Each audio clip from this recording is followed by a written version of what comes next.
Hi guys, আজকে আমরা magnetic ফিল্ডে একটা কণার গতি কীরকম হতে পারে, সেটা কোন পথে যায়, কোন পথটাকে ট্রেস করে, সেই জিনিসটা একটু দেখার চেষ্টা করব। তো তার আগে আমাদের জানতে হবে সেটা হচ্ছে ম্যাগনেটিক ফিল্ডটা কীরকম দেখতে হয়। ম্যাগনেটিক ফিল্ড বেসিক্যালি আমরা ম্যাগনেটিক ফিল্ড লাইন্স দিয়ে আমরা চিহ্নিত করি। তো ম্যাগনেটিক ফিল্ড লাইন্সগুলো এরকম লম্বা লম্বা লাইন হয়। এরকম একটা পেন যদি থাকে, এই পেনের মতো এরকম পেনের দিকে মুখ থাকলো, তাহলে এরকম লম্বা লাইন হয়। এই পেনটাই যদি এদিকে থাকে, এরকম থাকে ভেতরের দিকে মুখ, তার মানে ম্যাগনেটিক ফিল্ড লাইন্সটা ভেতরের দিকে, মানে ইনওয়ার্ড। যদি এরকম থাকে বাইরের দিকে, তার মানে সেটা আউটওয়ার্ড। ঠিক আছে, তাহলে যদি ইনওয়ার্ডটা আমরা ধরি, তাহলে সেই ক্ষেত্রে ম্যাগনেটিক ফিল্ডের স্ট্রেংথটাকে আমরা নেগেটিভ ধরি। ঠিক আছে, আর এইখানে দেখো এই যে নাম্বার অফ ডটস আছে, নাম্বার অফ ক্রসেস আছে, সেইগুলোর সংখ্যা অনেক বেশি। এইগুলোর সংখ্যা আরও বেড়ে যাবে যদি দেখো এইখানটায় ম্যাগনেটিক ফিল্ড স্ট্রেংথ আছে। ম্যাগনেটিক ফিল্ড স্ট্রেংথের ভ্যালু যদি আমরা বাড়াই, তাহলে দেখো number of crosses is getting increased. Okay, মানে এখানে আরও পরিমাণে বাড়তে থাকছে। কিন্তু যদি আমরা এই ভ্যালুটাকে আস্তে আস্তে কমাই, ঠিক আছে, কমাই, তাহলে কি হচ্ছে, তাহলে দেখো যখনই জিরোর দিকে যত টেন্ড করছে, তত ম্যাগনেটিক ফিল্ডের স্ট্রেংথটা কমে আসছে, মানে নাম্বার অফ ফিল্ড লাইন্সটা কমে আসছে। এইবার এই ভ্যালুটাকে যদি আমরা পজিটিভে বাড়াই, তাহলে দেখো এই ডট, এই ক্রসগুলো মানে ক্রস হয়ে, মানে উল্টে গিয়ে জাস্ট ফ্রন্ট লাইনটা দেখা যাবে, মানে ডটটা পাওয়া যাবে। তাহলে এগুলো ডট পাওয়া যাবে।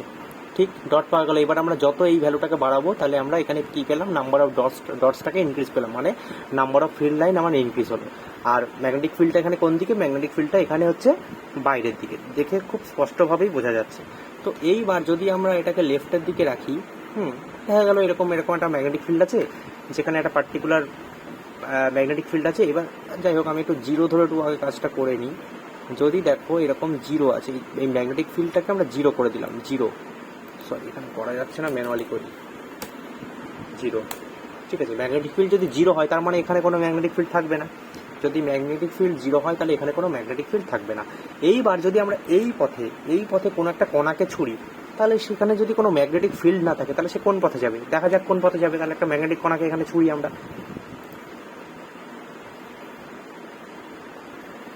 বাহ, মানে এই কণাটা দেখা গেল যে সোজা চলে গেল। খুব স্বাভাবিক, এটাই হওয়া উচিত ছিল, এটাই ফিজিক্স বলছে, যে একটা জায়গায় যদি কোনো ম্যাগনেটিক ফিল্ড না থাকে, তাহলে সেই ক্ষেত্রে সেই কণাটা কোন দিকে যাবে।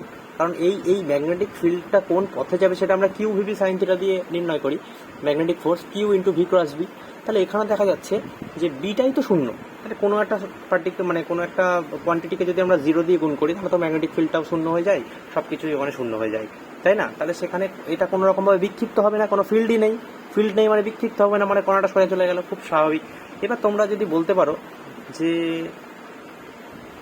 তোমার ম্যাগনেটিক ফিল্ড আছে, কিন্তু কিন্তু তোমার তাও সোজা যাবে, সেটা কোন পার্টিকেল, কে বলতে পারবে? সেটা বলতে হলে তোমাকে এরকম একটা ঘটনা দেখাতে হবে। যদি এইখানটায় আমরা ধরো 5 করলাম, ম্যাগনেটিক ফিল্ডের ভ্যালু 5, ঠিক আছে, তাহলে কি হবে? 5 করলে কি হবে? দেখো এরকম ম্যাগনেটিক ফিল্ড চলে আসলো, ক্লিয়ার ট্রেস করে দিলাম, মানে আগে যে পার্টিকেলটা ছুড়েছিলাম ওটাকে তুলে নিলাম। ঠিক আছে, এইবার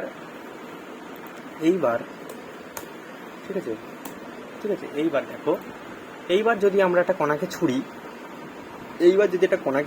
তাহলে সেটা কোন পথে যাবে দেখি। বাহ, এটাও সোজা পথে গেল। এটা সোজা পথে তো যাওয়া উচিত ছিল না। একটা কণা যদি একটা ম্যাগনেটিক ফিল্ডে থাকে, তাহলে কি সেটা সোজা যাওয়ার কথা? কখনোই সেটা সোজা যাওয়ার কথা নয়। এই কারণেই যে একটা ম্যাগনেটিক ফিল্ডকে Q V B sine theta বা Q into V cross B দিয়ে আমরা দেখি। তাহলে এখানে আগের ক্ষেত্রে বি শূন্য ছিল, কিন্তু এখন তো বি শূন্য নয়, এখন তো বি এর একটা ভ্যালু এক্সিস্ট করছে। ভিও শূন্য নয়, কারণ ছোড়া হলো মানে তার একটা ভেলোসিটি আছে। তার মানে 100% এটার চার্জটা শূন্য। দেখো খুব ভালোভাবে এখানে স্পষ্ট বোঝা যাচ্ছে চার্জটা শূন্য। আমি কিন্তু এখানে চার্জটা শূন্য করেছি মাঝখানে, সেই জন্য কণাটা সোজা চলে গেল। মানে তার উপর কোনো ম্যাগনেটিক ফোর্স লাগবে না, সেটা সোজা বেরিয়ে যাবে। আচ্ছা, এই ম্যাগনেটিক মানে কোনো একটা কণার চার্জ যদি শূন্য হয়, তাহলে সেই কণাটা কোন কণা? একদম ঠিক, এটা হচ্ছে নিস্তড়িত কণা। নিস্তড়িত কণা কোনটা? নিউট্রন। তাহলে একটা ম্যাগনেটিক ফিল্ডে যদি আমরা একটা নিউট্রনকে ছুড়ি, তাহলে সেটা এরকম সোজা পথে চলে যাবে। তাহলে এটা আমাদের এক্সপেরিমেন্ট 2 হয়ে গেল।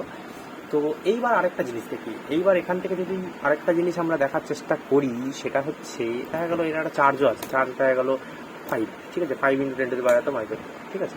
তাহলে এইবার এই ট্রেসিংটাকে এটাকে সরিয়ে দেবো না, থাক, ট্রেসিংটাও থাক। এটা কতর জন্য করেছিলাম? এটা জিরোর জন্য করেছিলাম, কিউ শূন্য ছিল। এইবার দেখা গেল এইবার যদি আমরা ট্রেস করি, আর ম্যাগনেটিক ফিল্ডটাকে যদি আমরা এদিকে, মানে ভেতরের দিকে করে দিই, দিয়ে একটা কণাকে আমরা স্টার্ট করলাম, তাহলে দেখি তো কিরম যায়। বাহ, এটা দেখা যাচ্ছে, দেখো বাঁ দিকে এই পথে মুভ করে গেল, এই পথে মুভ করলো। এইটা তোমাদের বলার জায়গা যে এইটা আমরা কোন ল থেকে পাচ্ছি অ্যাকচুয়ালি, এই যে পথ ট্রেসিংটা এটা আমরা কোথা থেকে পাচ্ছি, কোন ল থেকে আমরা এটা ক্রস চেক করবো যে এটা ঠিক গেছে কি ঠিক যায়নি। এটা ঠিক গেছে কখন দেখতে পাবো, দেখো আমরা বেসিক্যালি শিখেছিলাম যে ফ্লেমিংয়ের লেফট হ্যান্ড রুল। ফ্লেমিংয়ের লেফট হ্যান্ড রুল কি বলে, ফ্লেমিংয়ের লেফট হ্যান্ড রুল করার জন্য আমাদের সরি এরকম করতে হয়, তাই তো, এই 3টে আঙুল। এইবার দেখো আমরা যদি এইটা সবসময় কি নির্দেশ করে, এটা হচ্ছে ম্যাগনেটিক ফিল্ড। তো এখানে স্পষ্ট যে ম্যাগনেটিক ফিল্ডটা ভেতরের দিকে, তার মানে এই আঙুলটা এদিকে চলে যাবে, এই আঙুলটা, এই যে এই আঙুলটা যেটা আমার সেটা ভেতরের দিকে, হ্যাঁ। আর এই দিকে কণাটাকে ছড়া হলো, এইটা হচ্ছে কণার গতির দিক, যে কোনো কণার গতির দিক, তাহলে এটা ম্যাগনেটিক ফিল্ড, এটা যে কোনো কণার গতির দিক। এইটা যদি হয় তাহলে এই বুড়ো আঙুল নির্দেশ করে সবসময় কি, বুড়ো আঙুল নির্দেশ করে হচ্ছে কণার ওপর যে বলটা লাগছে। খুব স্বাভাবিক না, দেখো একটা কণা সোজা যাওয়ার চেষ্টা করছিল, তার উপর যদি বল লেগেছে তবেই তো এটা এদিকে বেঁকেছে। তার মানে থিওরি প্রুভড, ফ্লেমিংয়ের লেফট হ্যান্ড রুল এটাই বলছে যে এই যে কণাটার গতিটা যেটা আমি দেখালাম, এটা কিন্তু আগে আমার হাতের রুল, তারপর এখান থেকে এসছে। মানে কি, এই কণাটা এদিকে আমি ছুড়লাম, এদিকে ভেতরের দিকে ম্যাগনেটিক ফিল্ড, তাহলে স্বাভাবিকভাবে উপরের দিকে ফোর্স লাগবে। এটা কে বলেছে, এটা বলেছে লরেন্স।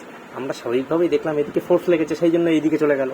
যদি ফোর্সটা নিচের দিকে লাগতো তাহলে নিচের দিকে যেত, ঠিক আছে। এইবার এইটা দেখলাম, তাহলে এইটা হচ্ছিল আমার কণার যখন আধান শূন্য, আর এইটা যখন ছিল কি কণার যখন এটা আধান শূন্য না, ভেলোসিটি আছে, সবই আছে, কিন্তু কণাটা উপরের দিকে গেল। এটা তার মানে পথ ট্রেস করলাম, একটা সোজা গেল, একটা এদিকে গেল। এইবার আরেকটা কেস দেখি তো তাহলে,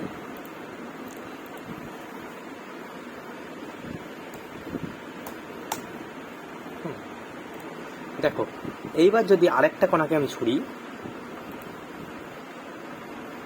যা এটা আবার নিচের দিকে গেল, এটা নিচের দিকে গেল। এর থেকে কি বোঝাতে পারছি, এই কণাটা হঠাৎ করে নিচের দিকে কেন গেল। এখান থেকে ফ্লেমিংয়ের লেফট হ্যান্ড রুল তো তাহলে বাদ চলে যাচ্ছে, এখানে তো ফ্লেমিংয়ের লেফট হ্যান্ড রুল কাজে লাগছে না।